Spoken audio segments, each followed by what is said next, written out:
Elliot, Hi.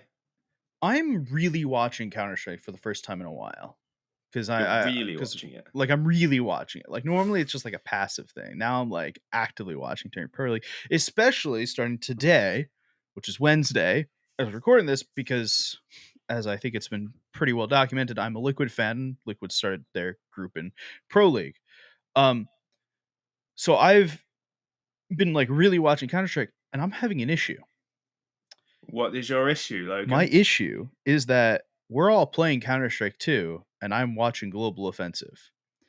And I'm finding it somewhat jarring swapping between the two Because cuz Go is so much better. this is I didn't want to get into a Global Offensive versus CS2 discussion, but more of a like I watched map 1 of Liquid VP, right? Liquid Yeah. lost 16-11.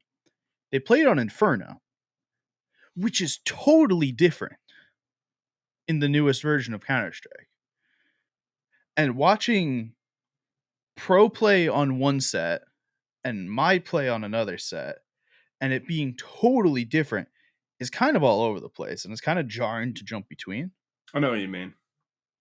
It's Which, part of the reason I found it very difficult. I don't particularly enjoy CS2 at the moment. yeah. And people say, "Oh, just go and play Go," and it's like, yeah, but it feels weird to go and do that, especially as obviously all my mates are on CS2, so I'm just taking a break from Counter Strike at the moment. But yeah, part of the thing when you watch it, it's like it's on Go, and then you play CS2, and it's completely different, and you can't. Whenever I used to watch Counter Strike, it made me want to play Counter Strike, and now when Yeah, I yeah, watch yeah, people yeah. play Go, it doesn't make me want to play CS2 because it's different. I can't recreate what they've just done. No, I'm the same way. I whatever esport I'm watching at the time is probably what I'm playing. Right. So when we hit like January, February, I'm playing a lot more League of Legends because League comes back around and we start Dude, LEC and LCS and stuff. I And worked a so StarCraft event like twice, and I like gaslit myself to thinking I'd really enjoy StarCraft. I haven't. Thankfully, like there was a part of my brain that was like, "What are you doing?" before I downloaded it. But I was like, I feel like I could really get into StarCraft. no, like, No, I and fucking couldn't. I started casting Valorant again, right? Like you and I talked before the show. Like Yeah, I'm my cast schedule all over the fucking place. But I started casting Valorant again, and the second I casted one game, I was instantly like, "Fuck! Now I really want to play Valorant." yeah, And so I grinded like a day's worth of Valorant. And went, wait, never mind. I'm going back to playing yeah. Counter Strike. But me watching Pro League has me want to go play Counter Strike, but I really don't want to go play Global Offensive because what the fuck is the point of me playing Global Offensive? Oh, all I want to do is play Global Offensive. No, okay, so like I don't want to play Global Offensive, and I kind of just don't want to play CS2 right now either. Yeah, CS2 has actually really put me off Counter Strike. I like for the first time in probably 4 years, I've got under 100 hours of Counter Strike in the last 2 weeks. Oh, I don't. And I've been under. so when I've been at events and stuff, I've stopped. But then I've Yeah, come back and grinded really hard. Whereas I'm completely zoned out. I've been playing other games completely. It's really I've been sad. But I've been playing a Team Fight Manager, which is not I've Team not Fight been playing Tactics. Teamfight Manager. I It's a have it's been a. playing Teamfight Tactics. I've been playing Team Fight Tactics too, but it's a 2D game that's like Football Manager or something like Yeah, that, where you manage a team. It's fantastically terrible. I have been Um, playing Football Manager as well. I'm in 2041, I think, or oh my 2042. lord. And Bristol Red. I'm currently top of the Premier League. I'm having a bit of a run. It's All you know. right. All right, on this episode of Overtime on Inferno, we talk about ex-GODSENT players. We talk about ex-Serb, actually, I guess it's still current Serbian, ex-TYLOO coaches. We talk about ex-Blast team participants. And we'll talk about ESL Pro League, Group C and D right after this intro.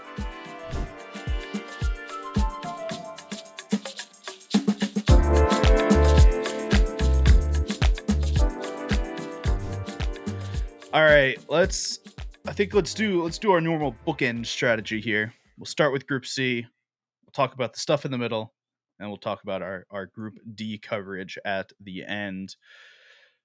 Let's start with Group C. Um, this group was a little weird. It was a bit disappointing, I thought. Yeah. It was a group that was ripe for nonsense, and very little nonsense actually occurred. Yeah, we took a lot of time ahead of this group to say, hey, it should be FaZe Anything and could Navi. happen. It's like it should be FaZe and Navi and like Fnatic. But like there's a real possibility that any other team here does something fun.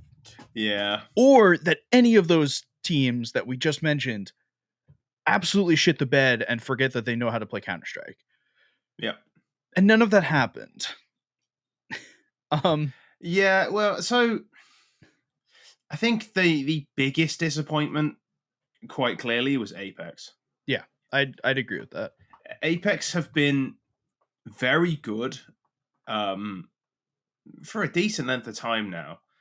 But they started to like miss out on playoffs and stuff recently. You go, okay, well, you know, new player, whatever. This group they should be getting out of. Like, Yeah, so just and it's let's do weird when you're used to being an underdog and you all of a sudden have like expectations. That can be really difficult, especially when you're betting in a new player. But I think they'll be very disappointed. Let's do a quick reminder of who's in this group. So teams that got out in order of how they got out: Navi, winner of the winners bracket; FaZe, loser of the winners bracket; Fnatic, winner of the losers bracket; and 9Z was the last chance stage winner. We'll talk more about 9Z because they deserve us to talk more about. Same way we'll talk more about Cyclone. I want to start. So Apex was disappointment. I want to talk about the other team that I thought was a relative disappointment, which was Imperial. Oh, really? I was going to say M80. I think M80 is would be also on very my list disappointed. there. Okay, so M80 and Imperial both kind of hit the same mark for me. Let's talk about Imperial first, and then we'll talk about M80. I felt whelmed at best by Imperial. That's how I've always felt about Imperial, though. I'm never expecting Imperial to do anything. As much as it's like fun when they do, they don't strike me as a team who really have that upset potential. Like, I love Phelps, and I think Henny on his day is a very, very good player. But I don't know. There's something about them where you're like, I've seen all these players before. There's nothing they're going to do that's going to surprise me. Yeah. I know Vinny is still learning how to IGL, but I kind of just expect more from this team when I look at the lineup. Right, like they do have wall to wall good players. Yeah, and even without wall to wall good players, I mean, I know name value isn't everything, but they've got names on this team. Yeah. Like Volts has made a major final. Phelps has won a major. No, he didn't win a major. Phelps didn't win a major. He was on SK after Taco, I think. No. When Taco left to. No, I can't remember. Oh no, I think he replaced Bolts. Actually, did he not replace Bolts? Yeah, no, I don't know. But Phelps was on there for a decent length of time. I've always thought Phelps was a potential superstar player. Like, he is at his peak. Phelps is a genuinely world class player. Yeah, he's not always at his peak, but I think he has his problems outside the server. I think he doesn't really like traveling, which is part of the reason he left SK and stuff. Yeah, but brilliant player. Yeah, but like Bolts has made it to a major final. Henny was the best opper in Brazil for a good chunk of time, and if not the best opper, then the second best opper to fall in. Right, Henny obviously is a good player. Vinny, yeah, but Henny's wildly inconsistent. Wildly inconsistent. And Vinny was on the Fury team that was the best team in Brazil for a really long time. Mm-hmm. So it's not like this team has no one to work with. No, the players in GG are great. There's just something about them where I don't know. You're right though, because it does feel like these players should make up something else. Like, they should make up a really good team. But every time I watch them, I'm just like, yeah. If you told me a year ago without like any context, hey, Henny, Bolts, Phelps, Vinny, plus one Brazilian player. This is not to degrade Yota. This is actually quite good. Yeah. Yeah. This is not to degrade Yota at all. But if you told me those 4 plus 1, I would have said easy top 2 Brazilian team. And I think that they probably are a top 2 Brazilian team, but it's questionable. Like, Yeah. I just, it feels like the difference between them and Furia is way larger than I feel like it should be. I don't think it's that I big a okay. gap, but I I think don't that's think more to do with Furia than it is to do with that. Imperial. Yeah, Yeah, I think, especially as Apex didn't get out, Imperial yeah. Imperial would have been. should be the next team, and Yeah, they just never really looked like they were going to. I mean, they lost the Cyclone. yeah. We'll talk about Cyclone. I'm as big a fan of Cyclone as anyone, but Like, if we were you're to the do 17th best team in the world, you should be winning that. if we were to do power rankings in this, right, it would have been FaZe Navi at the top, then Fnatic, then Apex, or maybe Apex Fnatic together. It would have been Imperial right after. I wouldn't have put 9Z. I wouldn't have put Cyclone. I wouldn't have put M80 above. They should have been next man out. There's something about Nine said. They always, whenever they come to Europe, they just step up. I don't know what it is. Like, they're clearly good, but they're like mediocre for ages. So they come to a big event and they just show the fuck up. It's Try. I can. Yeah, Try does step up like big time in the big game. Like he's the land Europe. guy. But like even like the relative veterans of this team, like DGT and Max, who've just been there for years, like both of them just look so much better in Europe than they do in the Americas. I don't know what it is. Like they really step up against European opposition and the other opposition. Like you go to that game versus Apex, like DGT's gone crazy in that game. Like he shit on them. Like it wasn't close. Like this is why I'm talking about Apex being disappointing, is because they got soundly beaten by 9Z. Like this wasn't a hard fought 2-1. This was a clean 2-0. They didn't drop double figures in either map. Like they bodied them. Like, that's just what Apex did to Liquid in the major, and was what made Apex so exciting. Mm-hmm. And I understand that they changed a player, but I kind of thought like Cachanito was at least similar level, if not slightly better than JL as an individual. Well, the other thing that I think about Apex is that Apex didn't change their play style, and they didn't change their whole strat book. That was me, sorry. They didn't change everything, right? The team I generally look to when I'm talking about Apex is I look to Gamer Legion. They were the other team that in the major was this overperforming team that you didn't really expect to do what they did, right? They had players poached from them. Obviously, Ima and Suhi no longer on the team, and Apex only lost JL. But Apex should be better off, right? You only lost JL. You didn't lose Kicksand, who's been the one calling for you, right? You didn't lose your veteran core either. Yeah, you didn't lose the players that made you what you are, right?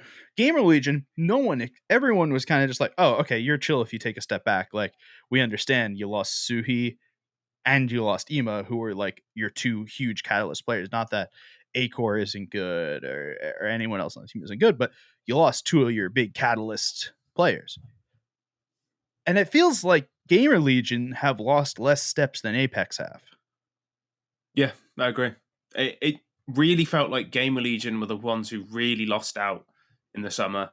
And I think I said on this podcast, like I thought Apex actually might have gotten better with the addition of Cachanito over JL.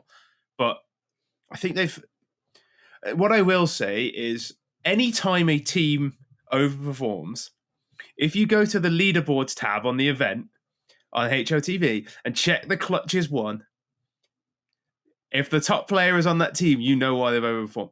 You know when Complexity had that run at Katowice where they were beating teams? Hulzerk had like 14 clutches. Hulzerk and Grim, I think, were Hulzerk was topped by like 4 clutches more than anyone else. At the major, Nork had like double-figure clutches. That really, really changes the scope of how, like, and when you looked at Gamer Legion, their clutches were high, but they weren't as like high as Apex. So there was a feeling that almost maybe Apex are a little bit overachieving. They were still good. I mean, that win over Liquid was definitely shit. I think the problem is, I think the two of us, I'm not sure about the community at large, but the two of us have not looked at this Apex team or the Gamer Legion team for that matter with rose-tinted glasses. Like, I think we've been very understanding that this team is not as good as it is from the major. They may never be as good. Yep. They had a great event. But, like, down to earth is the thing. I'm comparing this Apex team that we saw this last week, with what a normal Apex team looks like. and I'm still a little underwhelmed. Yeah, I agree. Okay. They were very underwhelming. I want to talk about M80. I want to talk. What is there to say? They got battered, man. Yeah. I want to talk about M80 because we talked about EG. Right. We talked about EG finishing 7th place in their group and how we said that was a disappointment. Yeah. And that came back to bite us, didn't it? M80 finished 8th. And I don't know how to feel about it. Because I think that M80 is a better team. I think they probably should have finished higher. But I also, to some degree, know that they said ahead, like Death said ahead of time, we're going to get fucking battered. And you know what? They got fucking battered. So, obviously, the caveat with M80 is the opposition they played was better than the opposition. Oh, sorry. EG only didn't finish 8th because Rooster yeah. Cyclone is a better team than Rooster. Oh, full stop. No caveat. Yeah. Nothing involved. So they lost to Apex, who, despite being underwhelming, are still a pretty solid team. Yeah. Right? Apex beat Team Liquid, who are one of the best, who are much better NA team at the major, whatever. You know. They lost to Cyclone, who also beat Imperial, have beat taken maps off Na'Vi in recent memory. Not a bad team, and was one map away from making it out of the group. Yeah, and then in the 8th place decider, they played 9Z, who got out of the group. 9Z beat Apex and beat Cyclone. They're not a bad team. Basically, 9Z beat M80 and the 2 teams M80 also played. But I think you can say it's a little bit too early to be beating those teams. This is really looking at it in a positive light.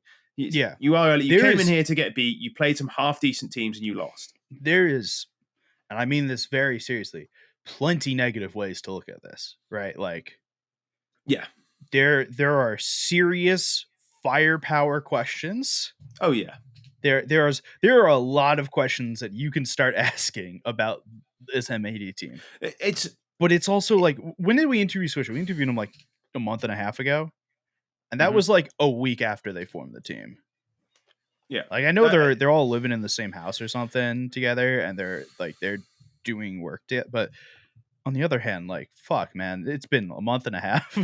The firepower issues are exactly the firepower issues you would point to when the team was made, though. They are entirely predictable firepower issues.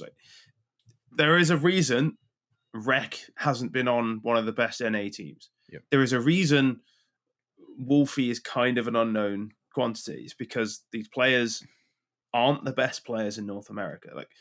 Swisher and Malbs can play at a higher level. The hope with Wolfie was that the Wolfie Manx connection would help out. Yeah. Because Wolfie has played in Europe for so long. Mm-hmm.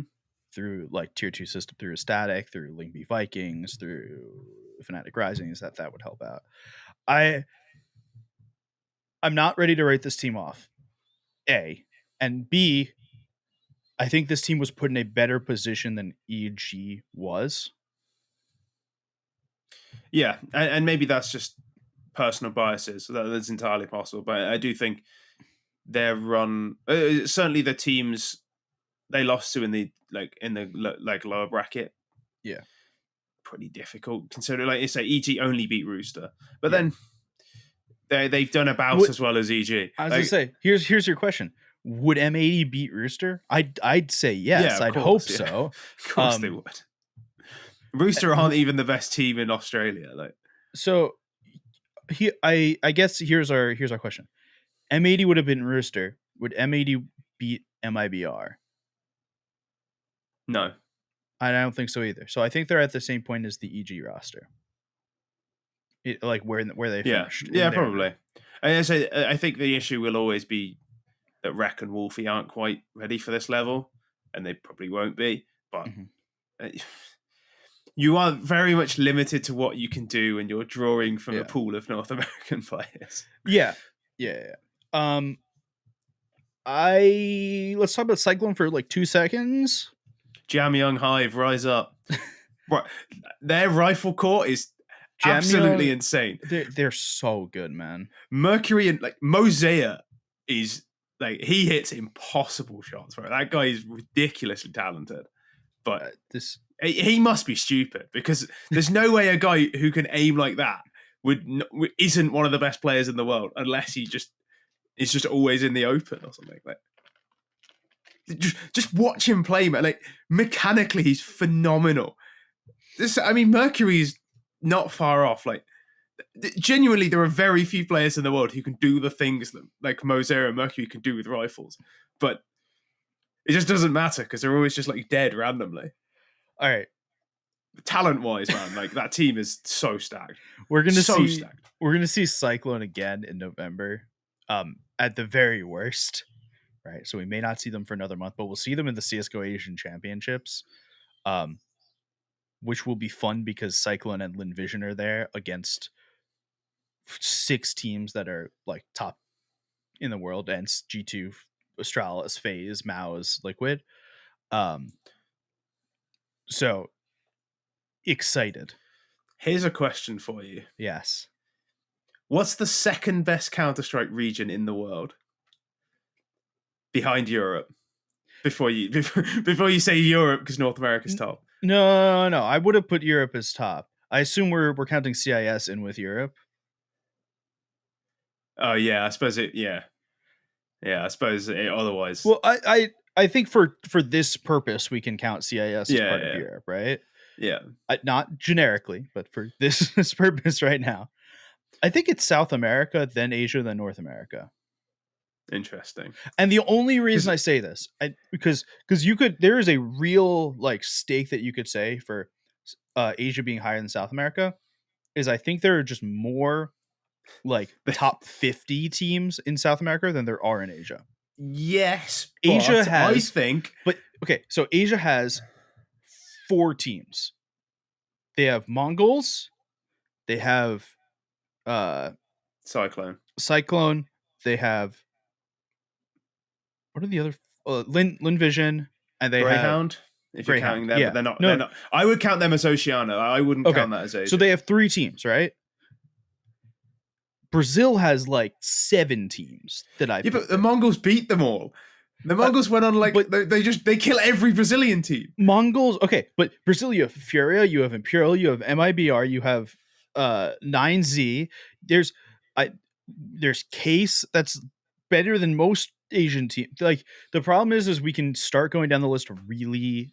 Like the Brazil roster may not have the highs because I think Mongols is better than all of those teams, maybe except for Fury right now, but like it's really questionable. I just think that the lows for South America are way higher than the Asian lows. Okay, but part of the reason South America has so many higher rated teams is they have more spots at events because traditionally they've been better. Every time, right? If you want to go like team for team, the Mongols have beaten every single Brazilian team. Yeah. You say Cyclone are the second best team in the region. Well, they just went up against Imperial, who are the second best team in their region, and beat them 2-1. Well, like they finished above them in the group. Like we may have some new teams. We'll get. Let's move away from Group C. Let's talk about some of the other stories we have. We'll get to Asian Counter-Strike in a second. Let's talk about Joel. And no, I'm not talking about legendary rock superstar Billy Joel. We're talking. That's not where I thought you were going with that. Billy Joel really isn't. Billy Joel's from the town next to me.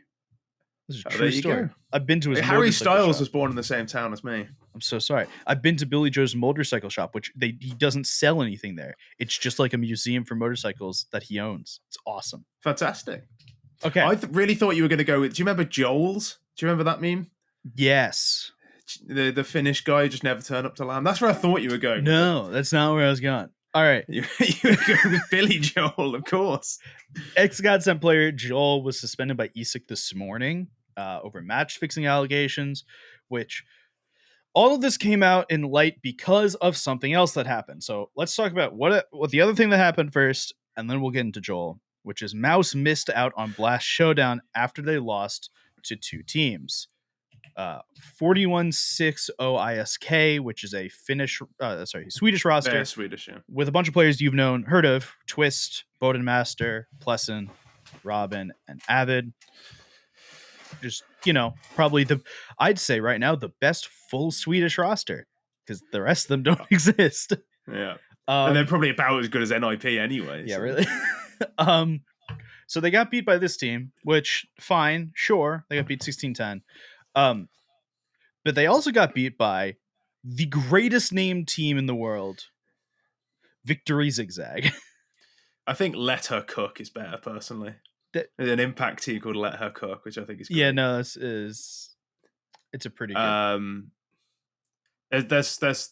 There's better team names, definitely. Okay, there are better team names, but pretty good team name, Victory Zigzag, which you may not have heard of the team, but you heard of some of the players. Bubble, Grubby, Mertz. It's a fun team. Mavs lost to all of them. I don't think any fun team has ever had Bubble in it. Bubble's always fun, okay? I will hear no really Bubble slander. He's really not. Absolutely zero slander of Bubble. The thing about this, though, is that they didn't play Grubby in the match against Mouse Sports. Joel has actually been standing in for this team for, I don't know how long, but a bit. Definitely through the Blast Premiere stuff. And a series of tweets came out after the fact of this, and basically that everyone was upset because Joel had done some match fixing, a little bit of match fixing when he was on GODSENT. Tiny little bit of trolling. So GODSENT released a statement, basically said, "Hey, Joel was suspended because we found out he was match fixing. We hadn't said anything because we didn't think it was our place to publicly say that, hey, this guy was match fixing. But now that everyone's asking us, is this why the guy was suspended? Yeah, we confirm." ESIC came out. ESIC contacted Joel on August 30th, so 21 days ago, with records, and Joel denied it. And so now he is gone. He is suspended. And yeah. He's like 18 years old. He's probably quite good. I think he's 20. Why would you not at least try and... Is he 20? No, he's 18. He's 18. I was going to say, yeah. He's like 18 years old, and he's clearly... I mean, obviously, he might have been cheating a little bit, whatever. But why not at least try and be legit first? You're 18 years old. You can start match fixing when you're like 24 and it hasn't worked. Like, at 18 years old, you've still got a chance of being good. Like, you go tell that to NA. We've already tried the 18 years old match fixing. Yeah, but like, at least try and be good first. I don't get it. I mean, then I'm of the mind. I'm also of the mind, and this is quite unpopular. I really think the iBuyPower players should still be banned. That's my personal thing. Fuck match fixing. Anyone who match fixes, it should just be a permanent ban. You should never be like. You just shouldn't be allowed to compete in any esport. You should. I really think that. I think it's. If Steel and Dazed weren't popular, there's no way people would actually want them unbanned. And I really do think that. And you can say about Swag, and he was very young and whatever. I don't care. Don't match fix. It's as simple as that. I'm kind of an agreement here. They're fortunate they didn't go to prison for it. It's just highly illegal. Yeah. I don't. Is there any other bits you want to talk about involving Joel? That's all I needed to say. Just we need. I think if the players on his team knew, they should also be banned. I think that there will probably be more coming out about it involving that GODSENT roster. There's no way he was throwing on his own, was there? No, that's not how that works. Really, really quick story involving Team Liquid. Patsi got screwed over by the United States government, and they had his passport because of visa things. And there was strong question of whether Patsi would make their opening match today. He got into the studio about 20 minutes before he by rule had to be there. There's like actually fantastic video of Sponge carrying his bags and Patsi like running ahead. I really wanted like a piece of content involving like every single sitcom trope of like rushing out of the airport trying to make something because your flight got delayed. And I didn't get that. We Well, also, probably because he only got there 20 minutes before he had to be there. They probably haven't had time to record it yet. I know. I am slightly upset that Daps didn't get to play, if solely for the reason that Liquid would have been considered a North American team for like 6 minutes. Yeah. That's He's it. Canadian, isn't he, Dabs? He is Canadian. They still wouldn't have been American. I said a North American team. I know, but They it really haven't been- annoys me they that haven't Americans been- class North American as a thing. They haven't been an American team for years. Like, Americans counting Canadians as like, oh yeah, we're all North America. It's like, I don't class every European team as Well, being, like, okay, but like as it being an English team. It's insane. correct. Nafly and Twists were Canadian, so even the Grand Slam roster, Yeah, it's not an American team. no, Shouldn't. Well, It doesn't count. What was the Grand Slam? Stewie. I guess Stewie Nitro Elige made it an American roster because it's majority American. But if it's 2 American, 2 Canadian, and 1 European, it's like it should have an international flag. I don't care. It's not a North American team. That's not a thing. Yell at It's not a thing. HLTV. You know people there. All right, They don't listen to me. Let's talk about the last and I think the most important bit of news this week, which is about Letney leaving TYLOO. Letney has been a coach for about 1 million different teams and has made 1 million different teams fairly decent. Damning with faint praise. Okay, let me rephrase the word 1 million. I went to go check. He was the coach behind Contact and Crazy, who were half decent, yeah. Who were half decent teams at those points. And then he was the coach for TYLOO just now. Yeah. Who weren't very good. Who were not very good. This is coaching TYLOO is like herding cats. It's not possible. Yeah, for what it's worth, just to remind everyone, this is the weird ass TYLOO roster where Emmy's on the team because of course he is.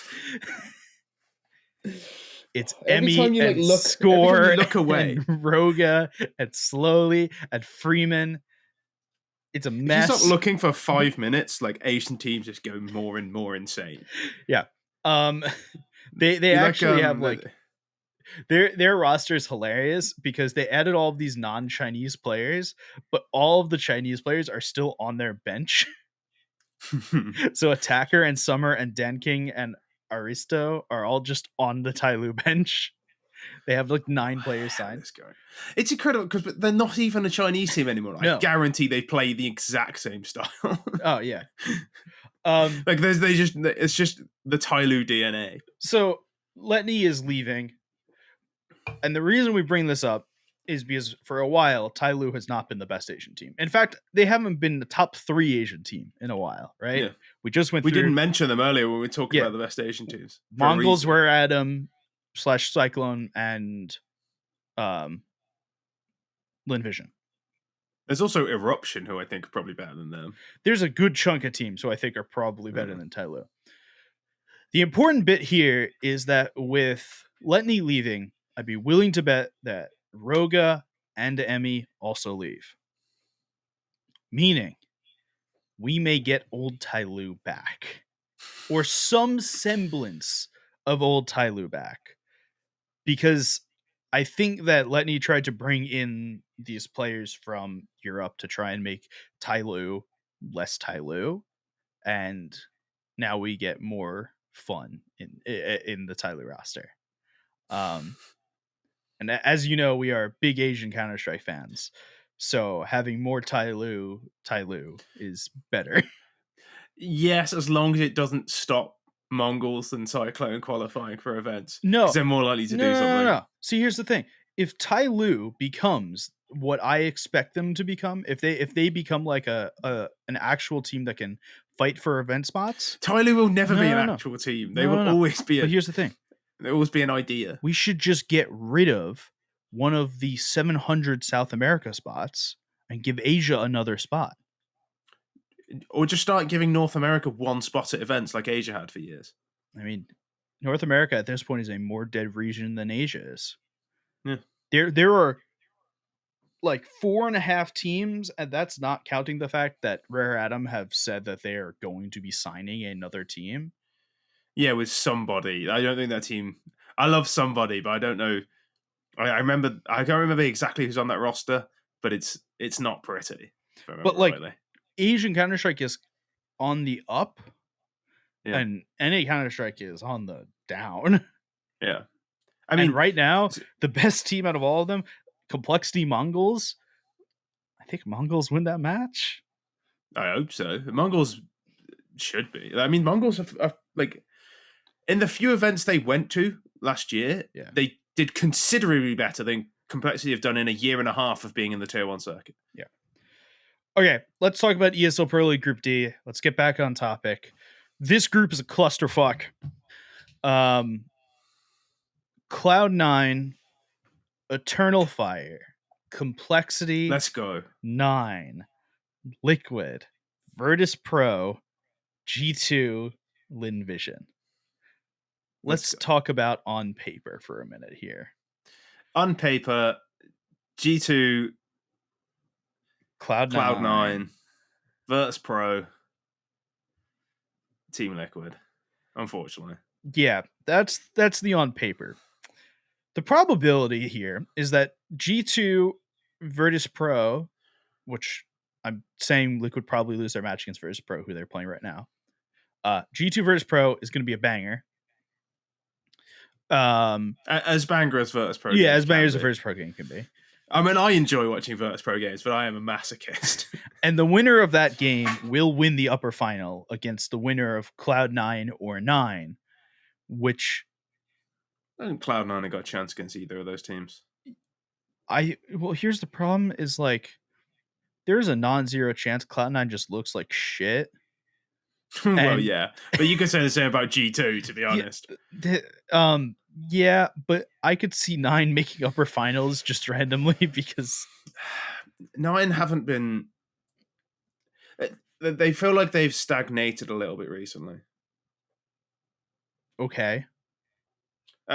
I can't say still that really good at. I can't say that I felt a huge amount of certainty about this Cloud9 roster recently. No, of course. But 9 just seem to always fall just short of beating big teams. They usually win Vertigo and then fall off. Cloud9 should just have enough to beat them. I think. Should. Yeah. Better known. I like 9 and I really want them to do well, but they do constantly look good and then so let's say that 3 teams getting through that we lock is G2, Virtus Pro, and Cloud9. I think the interesting question is who is that 4th spot? Liquid and if it's not Liquid, then because Liquid are fighting for it, but I wouldn't say that Liquid is the lock. I wouldn't say that there's a no. I wouldn't say that it's but they should be. They should be. That's what they have to think. They have to think if we don't get through, this is a problem. Liquid, I don't think is a lock. I think 9 could make a little bit of a run in the lower bracket. I think Complexity could make a little bit of a run in the lower bracket, depending on what complexity we see of the event. I think Eternal Fire lives and dies by Xantares, and if Xantares has a Xantares game, then who the fuck cares? Please, Complexity versus Eternal Fire. I was just checking. Complexity versus Eternal Fire is the most likely lower bracket game. I need that. I'm in for it. I need to watch Xantares versus Complexity. He's gonna he's gonna destroy them, bro. Xantares, Linvision. No, because I like Linvision. I don't want him to get battered. Yeah, I don't want them to get battered. I think if there's anyone who can deal with Xantares, it's just pure chaos ball, which I haven't actually watched Linvision, so that might be an unfair characterization, but it is quite often the case. How have we not watched Eternal Fire Virtus Pro? Jame against Xantares. It's one guy just sprinting at you and the other one just running away. Yeah. It'd be like the boulder scene in Indiana Jones. Yep. Okay, so I guess our final predictions here. G2, VP, Cloud9. 4th place should be Team Liquid. If it's not Team Liquid, I'd be willing to put money on 9, but it could be Complexity. It should be 9 out of the other teams. The other teams, I have no faith in Eternal Fire. I don't think Linvision are. I mean, again, I've not really watched them. They might be a lot better than I'm giving them credit for. They almost beat G2 on Mat 1, I think. They went to overtime on Anubis against G2. Yeah, but then lost 16-5. That's encouraging. Inferno. Right. Do you think Complexity would have taken G2 to overtime? No. As I said, I think Asia's a better Counter-Strike region than North America right now. So Lin Vision might be okay. I'm not going to say I've watched enough of them to be certain, but they seem to do okay domestically, and they qualified for a couple of events now. And that is the sort of thing that Complexity would lose in a hilarious manner. Yeah. Yeah. I have no more on that. Just fourth place spot up for grabs. The last chance stage bracket is just kind of going to be fun because It's going to be a bloodbath. There will be a bunch of teams in there that just have absolutely no business getting the fourth seed spot. Like, Yeah, there's at absolute worst, you get to see like Patsi run at like Lin Vision or Complexity and just smash them. Yeah, I think what would be fun is if we get Liquid versus Complexity in the lower final. That would be fun. Is that even possible? Yes, it is, because they're on other sides of the bracket. So yeah, get me that. Like, get me that NA versus like EU. You shouldn't have left EU versus this is why we left. I'm in. Sorry, you shouldn't have left NA versus this is why we left. No, you shouldn't have left NA versus you shouldn't have left EU. Oh, true. Yeah, Complexity left EU. Oh, that's good. Yeah, I like that. Yeah, that's what we're in for. We will be back next week with Group E. No, I'm joking. There's not group. There's not. You had me going then. I was like, oh yeah. I should do some brushing up on who's on Group E. No, I wish it was a Group E. Like, you imagine they just throw in like all the best teams who didn't make it into a random Group E. No, it's just a pick and mix bag. We'll be back next week where I think it's single elim bracket just all the way through. Tournament ends on October 1st, so that's not this coming Sunday, but the Sunday after. So it will. Wednesday next week should be start of playoff round 1, and we'll talk about everything going through till the end there. And then Group E should be all of the 8th place teams battling out for like last. No. That's what it is. We shouldn't have any of the 17th to 20th place bullshit or 29 to 32nd place bullshit. No, I want certain places for every team. I want to be able to say M80 is a better team than EG, or that actually right now. Do you know who the 21st to 28th teams are? It's two undecided teams. Scroll down, yeah. It's two undecided teams. Apex, Imperial, Evil Geniuses, Greyhounds, NIP, and Heroic. I want a bloodbath of the 21st to 28th teams to figure out who is truly the worst. And like whoever loses, like whoever comes last has their CS2 access revoked.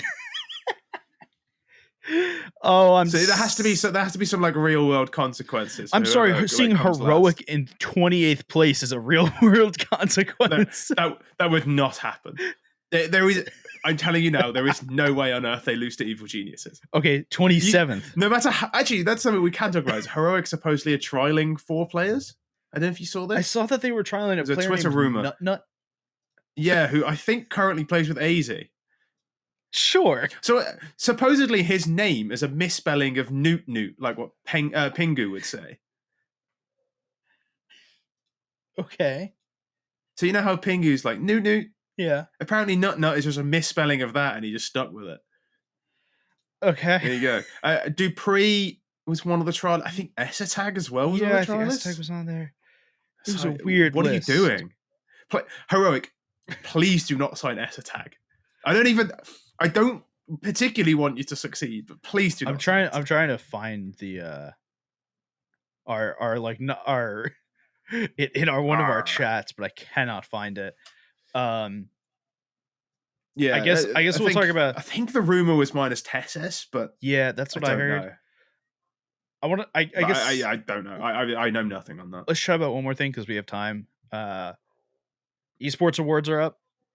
Nominations for go vote for Scaroni. Well, nominations for PC Player of the Year are up, and just historically they choose a couple of players from each game, right? So there's Counter-Strike players in there. Here, there's League players. There's Valorant players, and I think there's 2 Dota 2 players in here, right? So we have a decent spread of players. I just want to talk about the players that they chose to put in for CSGO. ZywOo, Nico, and Hunter. There's basically 3 big events a year, and G2 did win 2 of them, so they get 2 players. Is that how this works? Is that really how this works? It makes more sense than any other explanation.